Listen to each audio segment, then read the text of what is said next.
So we've scratched the surface of it, but given the latest developments, what do we really think is going on with Alabama's quarterback room right now?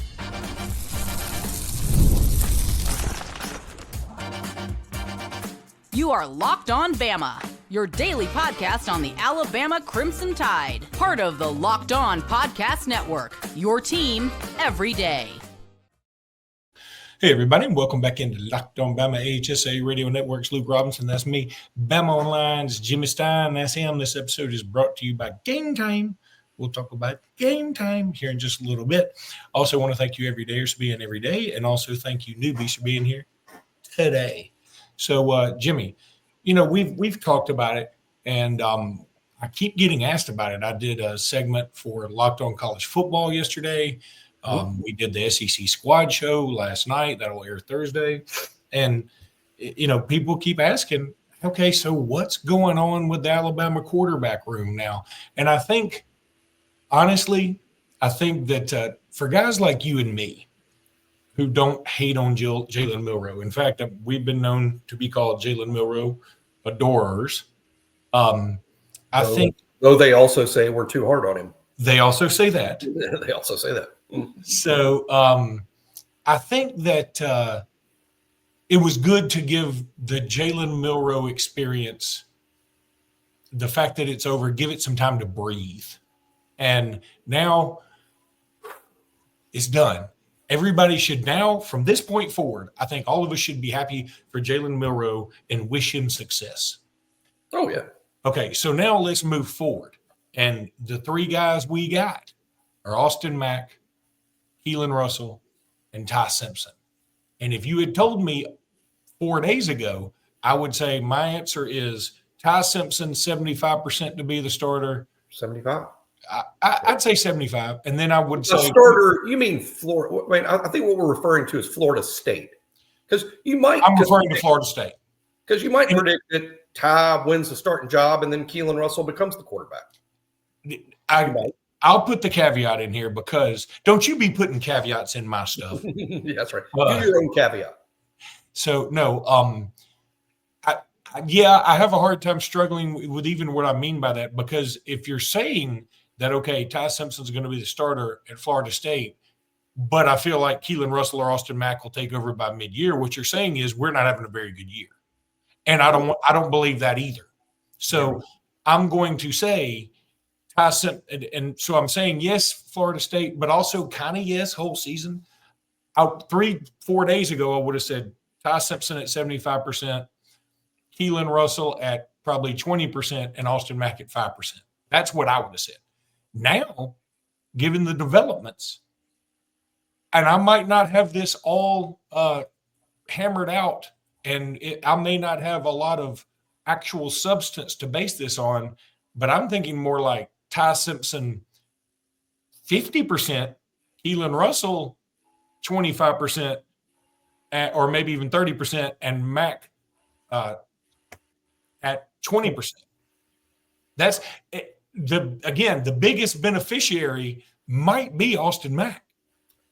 I agree that Austin Mack is the biggest beneficiary of this because of Ryan Grubb having not just coached him before at Washington, but literally recruited him and loved him. There's even quotes out there on the internet you can dig up of Ryan Grubb being extremely over-the-top complimentary of Austin Mack. He clearly loves him. So, yeah, Austin Mack's a beneficiary of this, but my stance hasn't changed or my projection hasn't changed. I feel maybe even more certain than Luke that Ty Simpson will start the Florida State game, and he will be Alabama's quarterback throughout 2025. That's what I believe.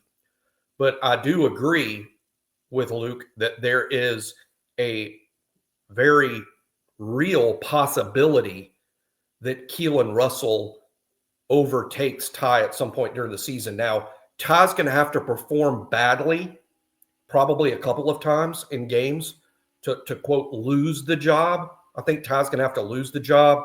I don't think it'll be a situation where Keelon Russell is so much more impressive than Ty on the practice field that he becomes the quarterback after Alabama is 5-0. Alabama starts the season 5-0, and the coaches are all of a sudden, boy, Keelan's just a better quarterback than Ty on the practice field. Let's go with Keelan. No, I think if Alabama's 5-0, they're going to stick with Ty. But I think if Ty's not impressive during the games and Keelan is impressive in practice, he'll take over. Now, I'm obviously leaving out Austin Mack after saying I think Austin is the beneficiary of this move. I do think he is, but I don't think it will be enough for him to overtake Ty. And I do think Keelon Russell's going to catch him from behind. Keelan's just such an exceptional quarterback. But I'm very high on Austin Mack. I don't want people – I think the quarterback room's great, as demonstrated by the fact next year, Luke, in the ACC, two of the best quarterbacks in the ACC will be Eli Holstein and Dylan Lonergan. And what I'm saying is Austin Mack's as good or will be better than those guys. I just think Alabama's on a roll evaluating the quarterback position through two staffs. And Austin Mack is going to one day be good enough to be a starter at the Power 4 level. He might be just short of that right now, but let's give him one more year, and I think he'll be ready. But I also think Keelon Russell's just the better prospect, and that Keelan is likely to be the quarterback after Ty. But I'm sticking with Ty, but this spring is fascinating, Luke. What would be really interesting to me is what me and you were saying today about the quarterbacks. How will spring practice change what we're saying about the quarterbacks in May? I'm as curious as anyone, because certainly something's going to happen this spring that at least modifies the way we feel about the quarterbacks right now. Yeah, and what's going to be interesting, we talked about this on the SEC Squad Show last night, that Matt Rule, the head coach at Nebraska, said, I don't even know we want to have a spring game or want to have it televised, or because that's when people start figuring out, hey, who's good on your team? Let me poach them. And I think that's a little over the top, but it may. Didn't he poach one of our tackles? Isn't the same guy that poached one of our tackles? Yeah, exactly. But I'm saying I get where he's coming from, and he's got a point. But I think his anger should be more directed towards the way the windows are all built and the way the thing is right now, not so much that, hey, I don't want to have a spring game and make it any fun. Now, Lane Kiffin, I think last year did something like flag football with hot dog eating contest. We don't want that either. We want there's got to be a middle ground here. But a couple other things. Sure. I think you and I both agree. Austin Mack is the initial big stock riser from this news. Yeah.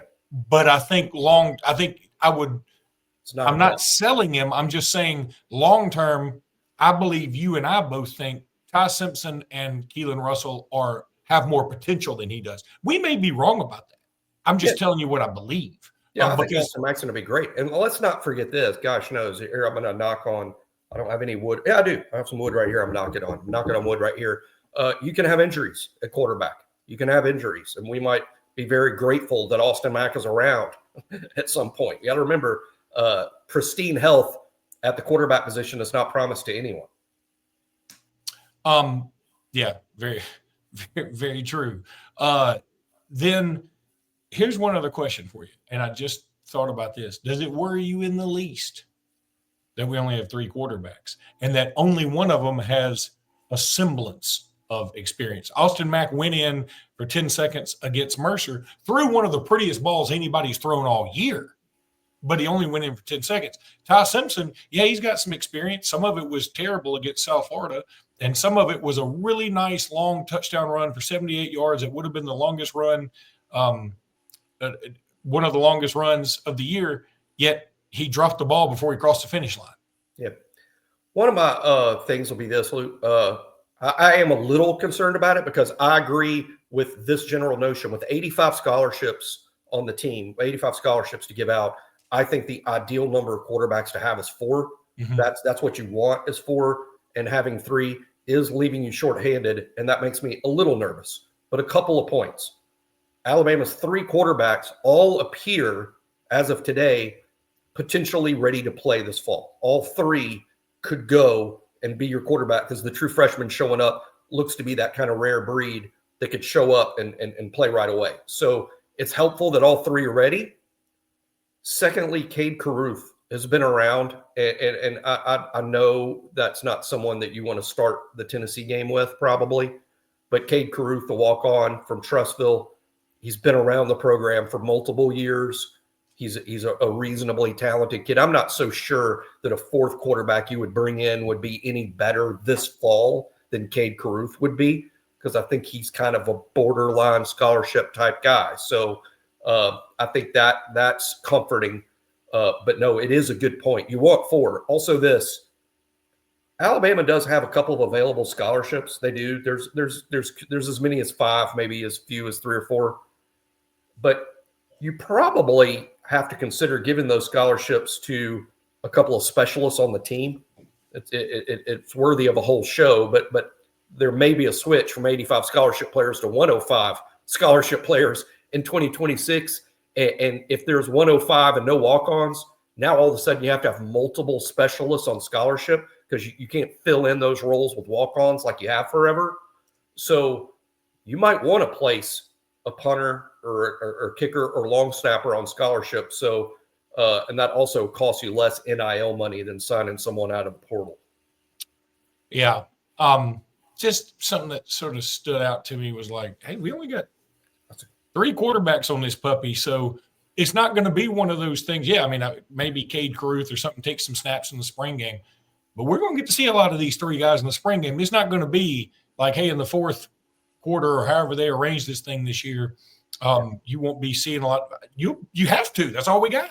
And like Tim Watts has said, I'll give him credit for this quote, something like Tim Watts from BOA, paraphrasing him.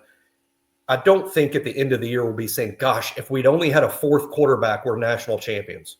I mean, if you're down to your 4th quarterback, you're in trouble. Hosed. I don't care who your 4th quarterback. You're pretty hosed. Even even Ohio State in 2014 only got down to their 3rd. If they had gotten down to their 4th, we would have beat their butt.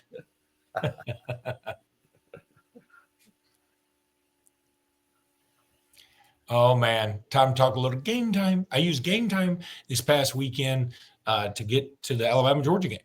And I've used it to go to the Peach Bowl this year. And I've used it to go to a World Series. I've used it to go to college baseball, college football, college basketball, NBA, NHL, NFL. I've used it for concerts. I've used it for everything. And you want to use it too. Use code LOCKEDONCollege for $20 off your first order. And I know a lot of you are saying, hey, Luke, I've already used that promo. I've been using Game Time forever and I love it. There's some people who haven't. And even if you have already used it and you've already taken advantage of that $20 off, let me tell you this. You're still saving more money than everywhere else. I got the best prices guaranteed. And you know what? You get to see where you're going to be sitting. That's my favorite part of this whole thing, is I get to look and say, okay, that's where the seat is. I know exactly where that is, because I'm not one of those guys. As big as an Alabama fan as I am, I hate it when people say, well, these are in the north end zone. I don't know what that means. I don't have a compass. And I need to see the seat and go, okay, orient myself like, oh, Alabama's on the right and the other team's on the left, or vice versa. That's how I orient it. So I need to know where I'm going to be sitting and see a picture of it. I'm very visual. You're not a position of the sun guy? No, I can't. Look at where the sun is in the sky and then know where north, south, east, and west are. Can you do that? Listen, if there's a zombie outbreak and everybody says, go north, I'm dead. I'll end up in the Keys eaten by zombies. That's how that works. So long story short, use Game Time.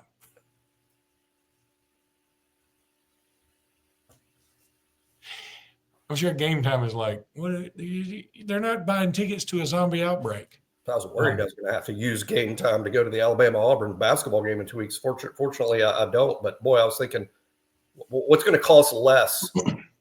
Going to the Chiefs-Eagles Sunday or Alabama-Auburn basketball in 2 weeks?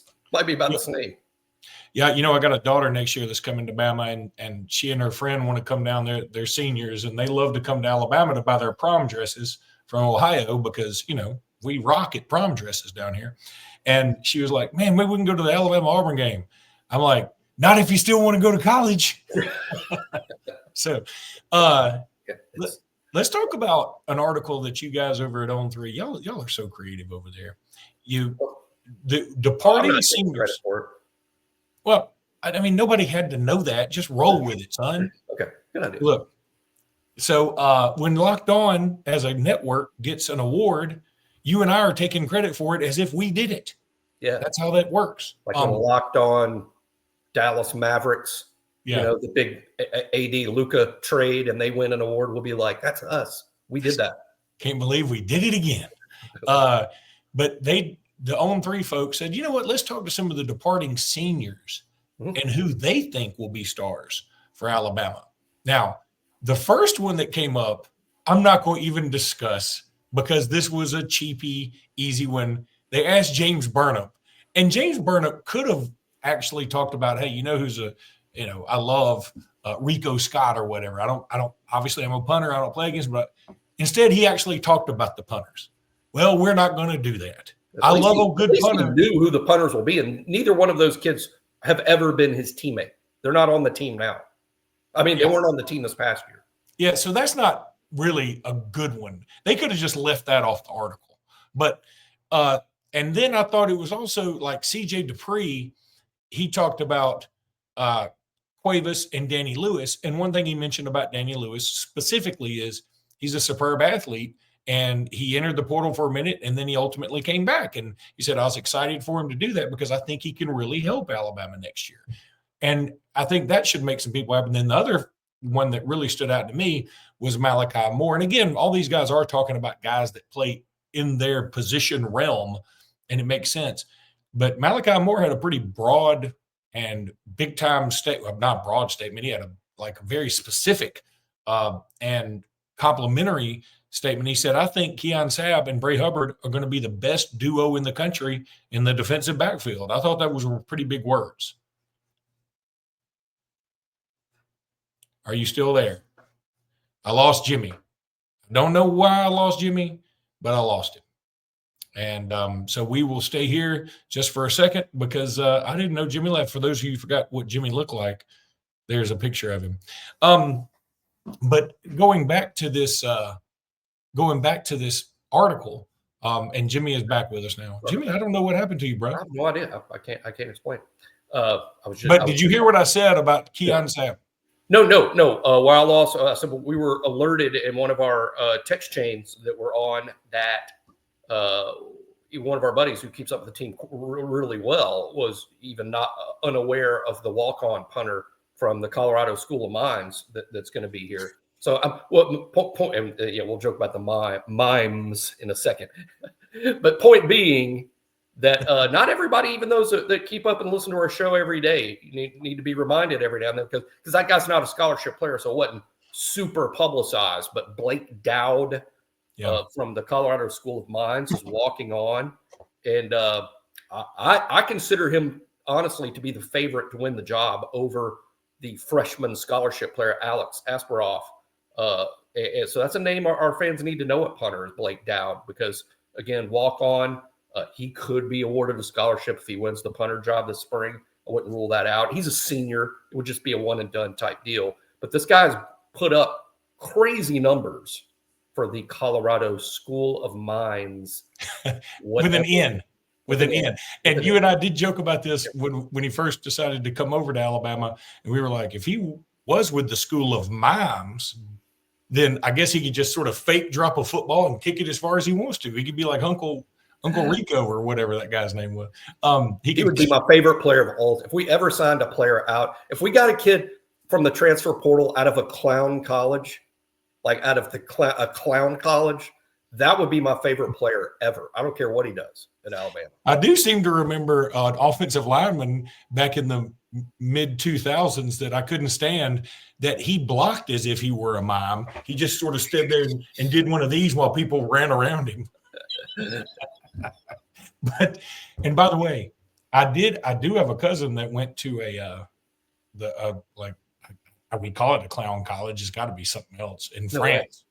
In France. Yeah, in France because he's French. But the mimes are big in France. They are much bigger in French. They love their mimes in France for whatever reason. I've never considered mimes to be that funny. Although I thought you were about to say I've never considered miming as like a career path for myself. I was going to say that's groundbreaking, Jimmy. We're all astounded. But let's get back to this because clowns are funny. Just the whole idea of clowns is hilarious. I don't like clowns at all under any circumstance. A horror movie with a clown gets me to not watch it immediately because it scares the crap out of me. But going back to what Malachi Moore said, Malachi Moore, I thought, had pretty big words. He said, Keon Sabb and Bray Hubbard will be the best duo in the country next year. Now, you could say, well, what else is he supposed to say? Well, he doesn't have to say that. Yeah, exactly. He didn't have to go that far. But I don't disagree. And I'll put it this way. I think they'll be among the best. I need to know more before I would say, hey, they're the best. I'll need to know more. We will as the season gets closer. I can see them being among the best. I do think inside linebacker is where Alabama may have the best duo or best trio in Lawson, Greenhill, and Justin Jefferson. I doubt anyone's got three that good.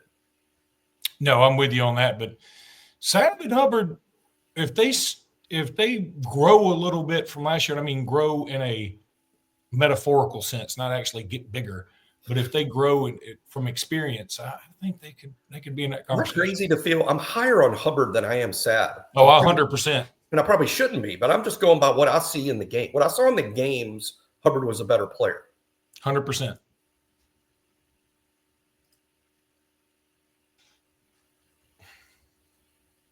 Always love to talk a little basketball here in this third segment. And ESPN has come out with their, the guys they project to be in the tournament. Now, this isn't actually what they consider to be a bracket. These are locks or guys who need work to do in their respective conferences.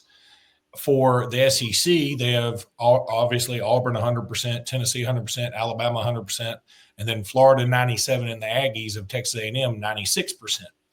Those are like the locks. Okay, first of all, what this tells me 100%, to keep on the percentage theme, is that Alabama could lose the rest of their games on their schedule and they're getting in, which I love that. Okay, I love that because I just like having that security blanket. Of course, I don't want to lose them. I'm just saying I like that security blanket. The Kentucky Wildcats, they only have it 94%. I'm going to tell you they're 100% locked to make it. 100%. Here's the one that sort of shocked me. They have Texas at 91%, the next team to make it. Now, I'm looking and I'm thinking, wow, their record's just not that great. I don't know about how many big wins they have, and they just lost that game to Ole Miss that they probably should have won. So their game Wednesday against Arkansas is a monster game. Monster game. Crazy that that's who we play next, right? Yeah, and they can't lose it. Texas plays Arkansas, and we play Arkansas and Texas in the next two games. Correct. They can beat Arkansas and lose to us and probably still have the same percentage. But if they lose to Arkansas, they just about have to beat us. I'm pulling for Texas. You know how interesting it is? You hear in Nate Oates' press conference, he said that Alabama's going to travel to Arkansas. And they're not coming home after the Arkansas game. They're going to stay on the road as a team and head to Austin, Texas, and go ahead. And he said that he decided to do that after conversations with the NBA. He's got some NBA coaches on his team. This is sort of a really NBA thing to do when they have back-to-back road games or road games just separated by a couple of days, that they don't fly home, that they just stay on the road. I think it builds some chemistry and camaraderie or whatever. But it's just interesting for those to know that Alabama and that game with Texas, I believe, is a Tuesday and not a Wednesday. It is. If it were a Wednesday. If it was a Wednesday, maybe they'd look at it differently. And here's the other thing I really hope. I'm assuming this happens. I hope that they fly back to Tuscaloosa right after the Texas game. Yeah. I'm assuming they do because, as we all know, Saturday the 15th is the Iron Bowl of basketball. And that game is, that game's enormous. That's going to be the wildest basketball atmosphere I've ever been a part of. It might be different for you. You've gone to different games. I've been to an NBA game. I've been to some big games at Alabama. Was asked the other day, is this the biggest home game ever? The only thing that comes to mind for me would be when Alabama played North Carolina in Coleman Coliseum in 1989. The night before the Iron Bowl in 89. Oh, I didn't remember that. I didn't remember that until you just said that. But I remember playing North Carolina. Dick Vitale was there back when it was a really big thing to have Dick Vitale, do your game.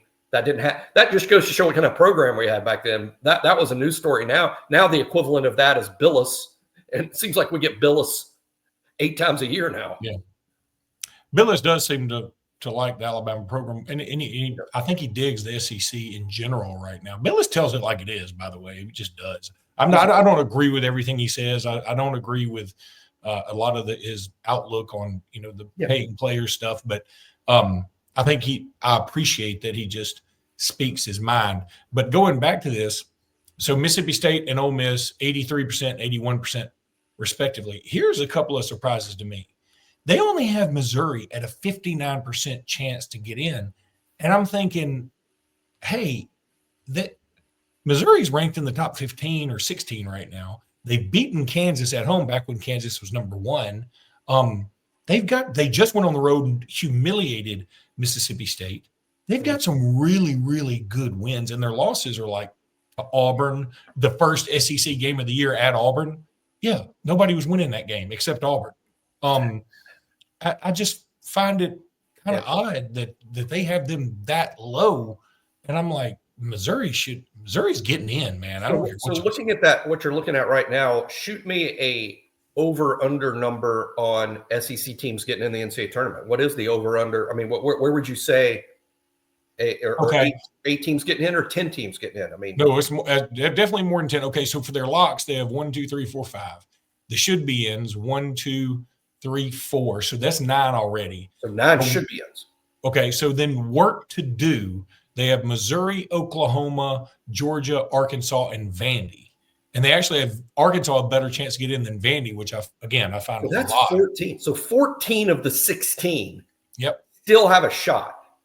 And then they actually do it this way, outside looking in, meaning a 1% to 24% chance. LSU at 17%, South Carolina at 3%. So really, South Carolina is eliminated. They got to be. They don't. 17% chance is a real chance. Yeah, 17% chance means, okay, just try. Hey, if I told you there's a 17% chance that Kate Upton's going to come to your office today, you'd be fired up. You'd be. I'm putting on deodorant and everything. Yeah. I mean, so 17%, that's a real chance. 17% would at least raise my eyebrows. 3%, I'm like, okay, we ain't getting in. But no Kate Upton today if it's 3%. No, okay. I'll get somebody else. I'll get like her much less attractive. So you're saying there's a chance is 3%. Yeah. The Dumb and Dumber line. But again, this just goes back to how hard the SEC is, and goes back to what I'm concerned about is Alabama's going to drop a couple of games in these last few because we're at Tennessee, we're at Auburn, we got Auburn at home, we got Florida at home, who's outside of this last Tennessee game when Walter Clayton got hurt. They have been ridiculous.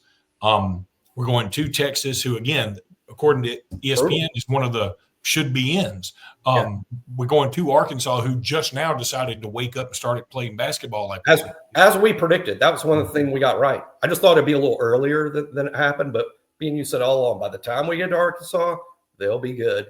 And the one thing that bothers me, the teams that are barely hanging on, we don't play Vanderbilt again. We don't play Oklahoma again. We don't play South Carolina again, and we don't play LSU again, and we've already played all 4 of them. Yep. So we've already got the wins against the bottom feeders of the league, and we don't play them again. Now, you want to say Arkansas should be one of those bottom feeders. Fine. I would also argue Arkansas coming into the year was considered one of the more talented teams in the conference, and they have a coach that has won national championships. I don't even know that anybody else in the SEC has a coach that's won a national championship. Do they? No. Okay. So they've got the only coach that's won a national championship coaching their squad, and they're one of the more talented teams. Then we're at Texas, who 2 weeks ago looked like, we should win that game pretty easily. They're now considered almost a lock to be in the tournament. So it's a very arduous Herculean task to get through the remainder of this game. It's going to toughen us up. I know everybody wants to win the SEC. I do too. But the good, regardless of that result, this 9-game stretch is going to toughen this team up. They're going to see a lot, and these road environments that they're going to play in will get them ready for these neutral site games against big-time teams. So I'm excited about what this 9-game stretch can do to the team, even if it's not necessarily reflected in the one-loss record. All right, that's going to do it for today's podcast. We'll be back tomorrow with more. Until then, roll tide, everybody. Roll Tide.